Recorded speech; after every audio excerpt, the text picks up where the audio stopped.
శుభములు కలుగు నీకు.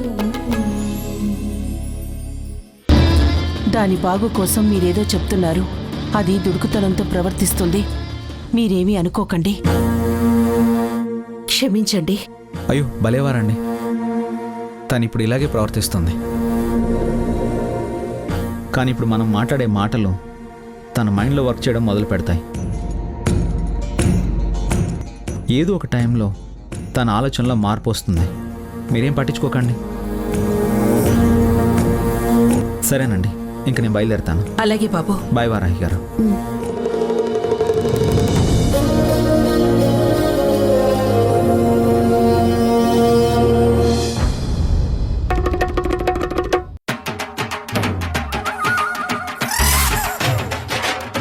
వీడింకా కిందకి రాలేదేంటి? ఏం చేస్తున్నాడు? అయ్యో రే కుమారా, ఎక్కడున్నావురా? ఏం చేస్తున్నాడు? అయ్యో రే కుమారా, కుమారా ఎక్కడున్నావురా? వీడు కిందికి రావట్లేదు. నేను పైకి వెళ్ళలేను. ఇప్పుడు గాని అరుంధతి రేఖ వచ్చారంటే ఒరే కుమారా, కుమారా.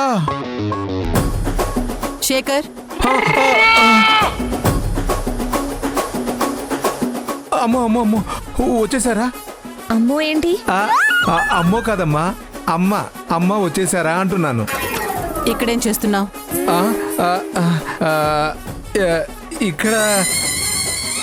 ఇక్కడేం చేస్తున్నాను? ఏం చేయట్లేదు. అసలు ఇక్కడ లేను. అదిగో అక్కడ అక్కడ కూర్చొని టీ తాగుతున్నాను. మరి ఇక్కడి నుంచి అక్కడికి ఎందుకు వెళ్ళావు? అదేంటో అలా జరిగిపోయింది అంతే. ఏంటి తేడాగా ఉన్నావు? తేడానా? అబే ఏం లేదే, లేదు ఏం లేదు. నువ్వున్నది ఒక్కడవే కదా, 2 టీ గ్లాసులు ఉన్నాయండి.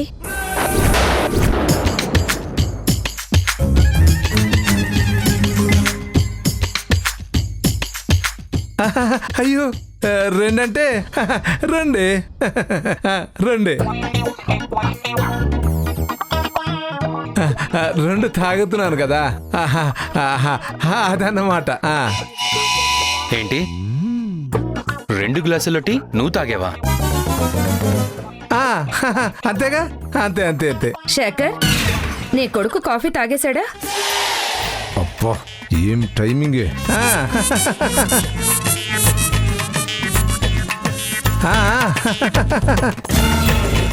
ఏంటి నీ కొడుకు కుమార్రాజు కూడా వచ్చాడా? ఇద్దరు అడిగి మరీ కాఫీ తాగారు. కాఫీనా? కాఫీయేగా, కాఫీయే.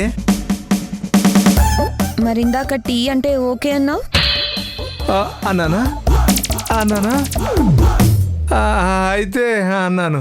శేఖర్, నువ్వేం చేస్తున్నావో నీకైనా అర్థం అవుతుందా? ఎంతకీ నీ కొడుకేడి? అవును, నా కొడుకేడి? ఏమైపోయాడు?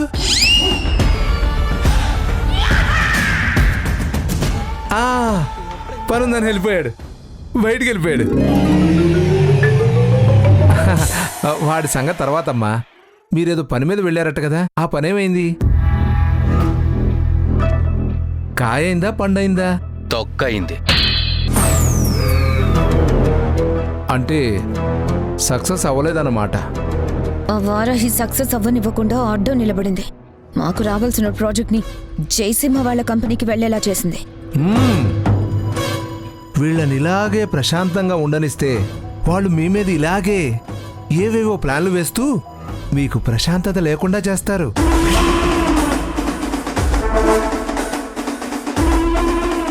అందుకే నేను ఒక అద్భుతమైన ప్లాన్ వేసుకొని వచ్చాను.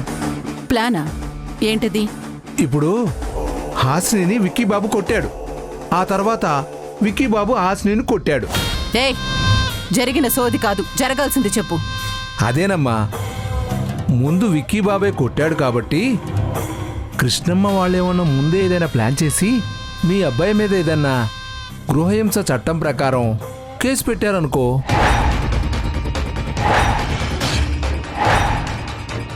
అప్పుడు మీరంతా ఖచ్చితంగా జైలుకు వెళ్ళిపోవాల్సి వస్తుంది.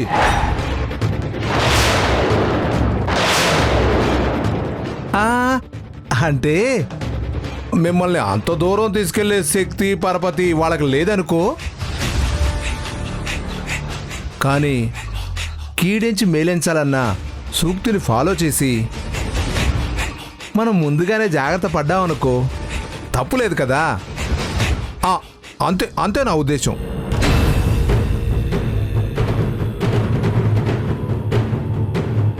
నేను ఊహించినట్టుగా వాళ్ళు మీ మీద కేసు పెడితే మీరు జైలుకు వెళ్ళకపోయినా కోర్టుకైతే వెళ్లాల్సి వస్తుంది కదా. అప్పుడు మీ పరువు మొత్తం గంగపాలైపోతుంది కదా. ఎక్కడి నుంచో వచ్చిన మీరు ఓ అమ్మాయిని హింసించారు అంటే అది మీ బిజినెస్ కూడా నష్టమే కదా. వాళ్ళు మన మీద కేసు ఎందుకు పెడతారు? అంత ధైర్యం వాళ్ళకి లేదు. లేకపోతే ఇంతకు ముందు ఎలా కేసు పెట్టారు? బాబు, భయం పోవడానికి ధైర్యం రావడానికి ఒక్క సెకండ్ చాలు. అప్పుడంటే పోలీసులు ఇంటికొచ్చారు కాబట్టి నయానో భయానో వాళ్ళని పంపించేశాం. కానీ ఇప్పుడు మీరు కోర్టుకు వెళ్ళి తీరాలి. అక్కడ మీరు బెదిరించడానికి నచ్చజెప్పడానికి ఎవ్వరూ ఉండరు. ఉన్నా మీ మాట వినరు. ఏయ్, కృష్ణ తులసి కూతురి కాపురం చక్కదిద్దుకోవడానికి నా కాళ్ల దగ్గరకు వస్తుంది కానీ కోర్టుకు వెళ్ళదు. వాళ్ళు కాళ్ళబేరానికి వచ్చే టైప్ కాదమ్మా, కళ్ళు నెత్తికెక్కిన మనుషులు.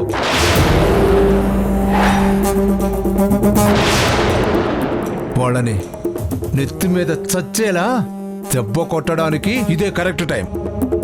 అసలు ముందు నీ ఆలోచన ఏంటో చెప్పు. ఏదో ప్లాన్ ఆలోచించానన్నావు కదా, చెప్పు. ఆలోచించాను. కృష్ణమ్మను చావు దెబ్బ కొట్టే ప్లాన్ చేసుకుని వచ్చాను. ఏంటది? విక్కీ బాబుకి హాసినికి విడాకులు ఇప్పించేద్దాం.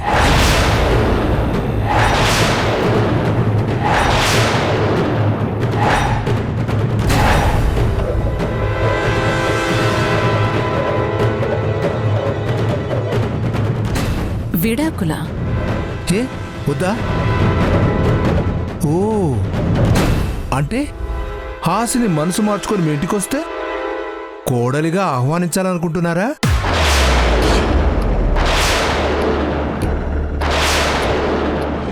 సరే సరే, నేను అనవసరంగా మాడజారినట్టున్నాను. హాసిని మనసు మార్చుకుంటే ఇంట్లోకి రానివ్వడము, కోడలిగా యాక్సెప్ట్ చెయ్యడమునా? నెవర్. అలా జరగదు గాక జరగదు. మరి విడాకులంటే ఎందుకంత షాక్ అవుతున్నారు? మీరు గనక వాళ్ళకు విడాకుల నోటీసులు పంపిస్తే అప్పుడు వాళ్ళకు తగులుతుంది దిమ్మ తిరిగే షాక్. ఎందుకంటే హాసినికి విడాకులైపోతే ఇక పైనున్న ముగ్గురికి మూడు ముళ్ళు పడే దారి మూసుకుపోతుంది.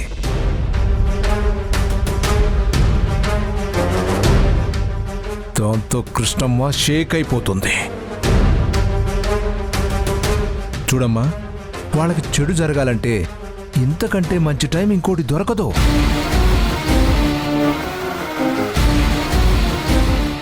మనం మరీ ఎక్కువ గ్యాప్ ఇచ్చామంటే వాళ్ళు మీరనుకున్నట్టే ఇంకో ప్లాన్ వేసుకుని వస్తారు. మీ అందరి మీద సవారీ చేయడం మొదలు పెడతారు. మీ ఇంట్లో మనశ్శాంతి లేకుండా చేస్తారు. అన్ని చోట్ల మిమ్మల్ని అవమానిస్తున్నారు. మీ కొడుకుని గుళ్ళో పనివాడిగా చేసి ఆడుకున్నారు. మీ కొడుకును వాళ్ళ ఇంట్లో కుక్క పిల్లలా కట్టేసుకోవాలని ప్లాన్ చేస్తున్నారు. Shut up!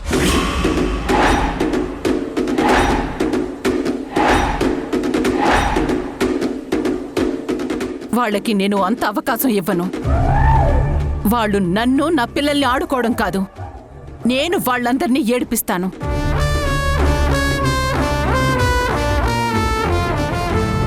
వికీ, లాయర్కి ఫోన్ చేసి విడాకుల నోటీసు రెడీ చేసి తీసుకురమ్మని చెప్పు.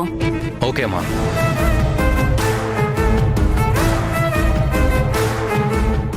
సూపర్ చెల్లెమ్మా. అదే అదే సూపర్ అమ్మా. నువ్వు ప్లాన్ చెప్పడానికే కదా వచ్చింది. అవునమ్మా, అందుకే ప్లాన్ చెప్పడానికే. అమ్మ అడిగింది అది కాదు. ప్లాన్ చెప్పేశావు కదా, ఇంకా ఎందుకు ఇక్కడున్నావు అని అంటుంది.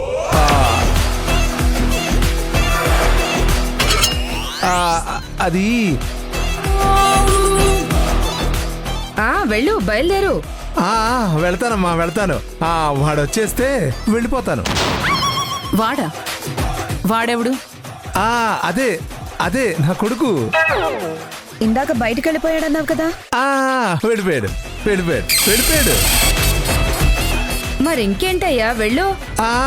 వెళ్తాను వెళ్తాను వెళ్తాను. వెళ్తానని ఇక్కడే ఉన్నావేంటి? వెళుతున్నానమ్మా, వెళుతున్నాను. వెళ్ళొస్తానమ్మా.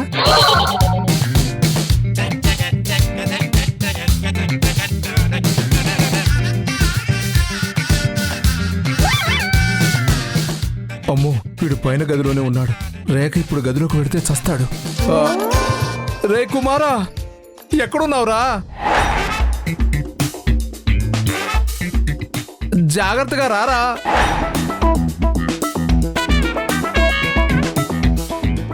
నేను ప్లాన్ చెప్పేశాను, నా పని అయిపోయింది. రే, నీ పని అయిపోతుందేమరా? శేఖర్, ఏమైంది నీకు? ఏంటా పిచ్చరుపులో? ఏం కాలేదమ్మా. నువ్వు వెంటనే ఇక్కడి నుంచి వెళ్ళిపో. లేదనుకో. వెళ్ళిపోతున్నానమ్మా, వెళ్ళిపోతున్నాను. అమ్మా రేఖ. ఏంటి అది? అది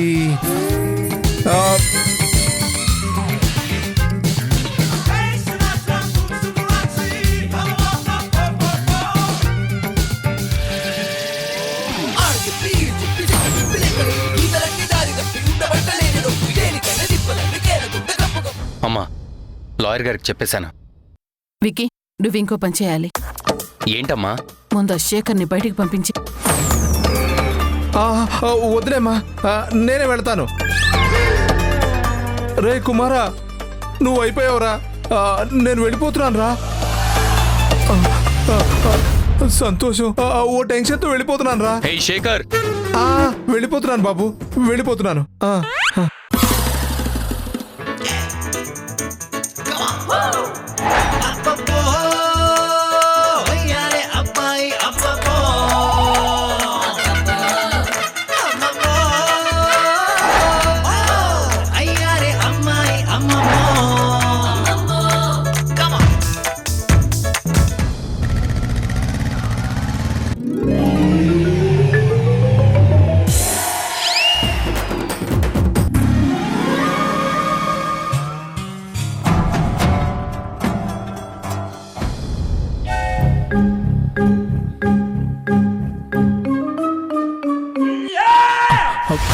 అమ్మో, రేఖ వచ్చేస్తోంది. ఇప్పుడెలా? నేను ఇక్కడుంటే రేఖకు తెలిసిపోతుంది.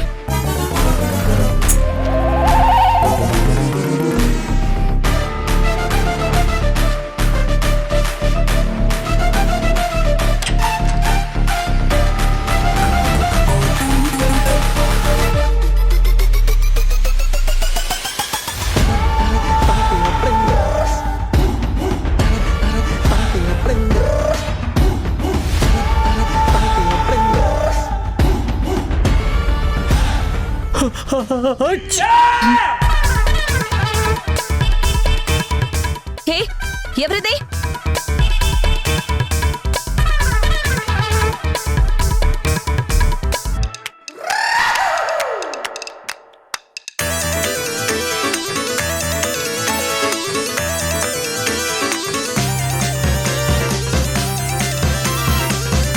ఇక్కడెవరు లేరే. మరి ఆ శబ్దం ఎక్కడి నుంచి వచ్చింది?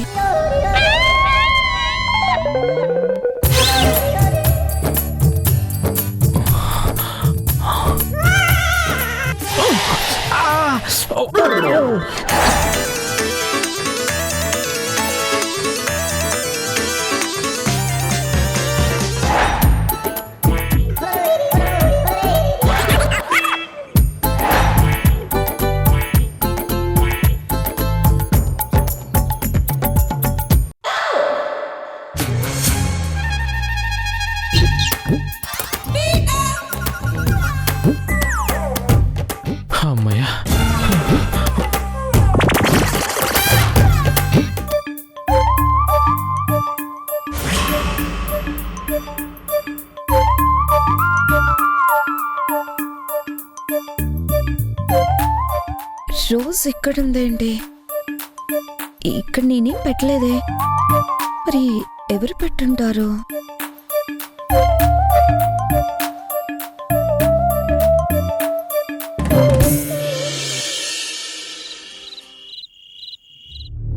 రమ్య, రమ్య, రమ్య.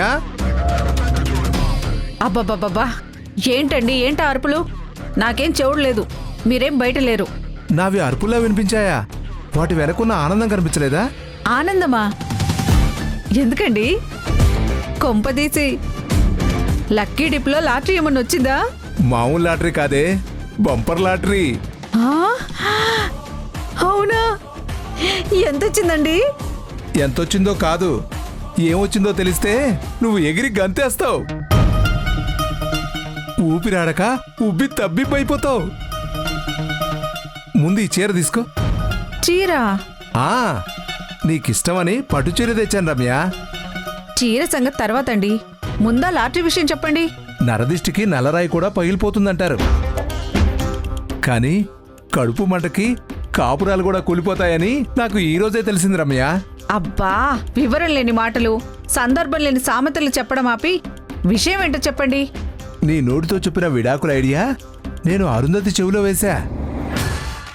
మొదట ఆలోచించింది, తర్వాత ఆలోచించేది ఏమి లేక కొడుకుతో లాయర్కి ఫోన్ చేయించింది. కృష్ణమ్మ కూతురికి రేపో మాపో విడాకులు ఖాయం. నిజమా? అవునే. అబ్బా, ఇలాంటి శుభవార్త మన పుత్రరత్నం కూడా వింటే ఎంత సంతోషపడిపోతాడో. అవును, వాడు మీతోనే వచ్చాడు కదా, వాడేడి? వాడి గురించి మర్చిపోయి ఆనందం మాత్రం గుర్తుంచుకొని చీర తీసుకొని ఇంటికొస్తే వెంటనే గుర్తు చేసావు. అదేంటండి, ఏంటి అలా మాట్లాడుతున్నారు? అసలు కుమార్ రాజా ఏడి?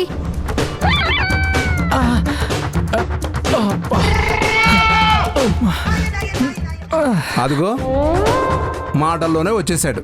తన్నులు తింటూ ఇంకో 90 సంవత్సరాలు బతికేస్తాడు. అయ్యో నాన్న రాజా, ఏమైందిరా? ఎందుకు అలా కుంటున్నావు? అమ్మా, అది వచ్చేటప్పుడు బస్సు ఎక్కాను. బస్సులో ఇప్పుడు లేడీస్కి ఫ్రీ కదా, దాంతో బస్సు ఫుల్ అయిపోయింది. ఒక ముసలావిడ ఒక సీట్లో కర్చీఫ్ వేసానంది. ఒక ముసలాయన టికెట్ కొనుక్కొని ఆ సీట్లోనే కూర్చుంటానన్నాడు. ఇద్దరి మధ్యన గొడవ. ముసలమ్మ ఆ ముసలాయన కర్ర లాక్కొని ఆయన నెత్తిని కొట్టబోతే నేను కాలడ్డం పెట్టానమ్మా. ఆయన తల మీద కొట్టబోతే నువ్వు కాలేలా అడ్డం పెట్టావురా? తల కదా పెట్టాల్సింది.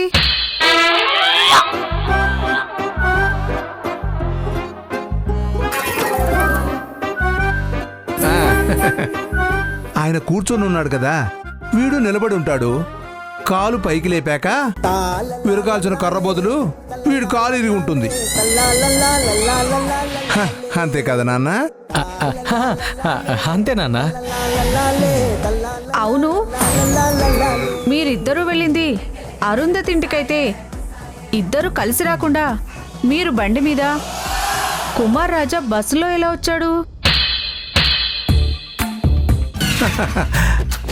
అవన్నీ తర్వాత రమ్య. ముందు నువ్వు లోపలికి వెళ్ళి వేడినీళ్ళు పెట్టు. వాడి కాళ్ళు కాపడం పెట్టాలి. వెళ్ళు. ఏంటో. రే, రూమ్లో ఏం జరిగిందిరా? నాన్న, నువ్వు భలే వాడివి నాన్న. షో మనది కాకపోయినా ఎదుటోడే కౌంట్ ఇవ్వాలని కోరుకున్నట్టుంది నువ్వు అడిగేది. లోపలికి వెళ్ళగానే బెడ్ మీద పువ్వు పెట్టానా, కాల్ స్లిప్ అయింది, కాళ్ళు తిరిగి పడ్డాను. లేచేసరికి రేఖ గదిలోకి వచ్చేసింది. డ్రెస్ మార్చుకోబోతుంటే భయపడి బాల్కనీలోంచి దూకొచ్చేశాను. ఛీ ఛీ, నువ్వు మరీ ఇంత ఎదవేంట్రా? ఏమైంది నాన్న? అసలే దెబ్బ తగులుంటే మళ్ళీ తిరుగుతావేంటి? లేకపోతే 7 అడుగులు వేయకుండానే 3 ముళ్ళు వేసే ఛాన్స్ వస్తే 2 అడుగులు ముందుకేసి కమిట్ అవ్వకుండా వెనక్కేసి కాళ్ళెర కొట్టుకుంటావా? ఎదవన్నారు ఎదవా. ఛీ, నేను ఎదవను కాబట్టే ఎలాగోలా బయటపడ్డాను. నీలా ఆలోచించి ఏదైనా చేసుంటే పాడి మీద నేను పాడే ముందు నువ్వు, వెనక జనం. కాలు బాగుండి కాలుతో సరిపోయింది. 2 అడుగులు ముందుకేయాలంట. కొడుకు మీద కొంచెం కూడా ప్రేమ లేదు. ఛీ!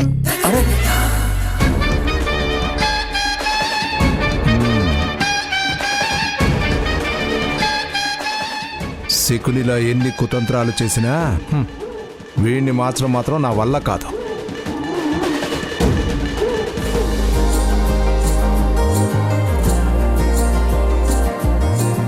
ఓకే, జాగ్రత్తగా వెళ్ళి సునైనా. సరే అక్క, అమ్మ సూపర్ మార్కెట్లో ఉంది కదా, తీసుకొని ఇంటికి వెళ్తాను. సరే, వెనక నుంచి ఎవరైనా సడన్ గా హార్న్ కొడితే నువ్వేం కంగారు పడకు. నిదానంగా నువ్వు పక్కకి వెళ్ళి వాళ్ళకి దారిచ్చేసే. సరే అక్క, నేను జాగ్రత్తగానే వెళ్తాను. బాయ్. ఓకే. వారాహి, తిను ఓ పెళ్లి సంబంధం తప్పిపోయిన చెల్లి కదూ?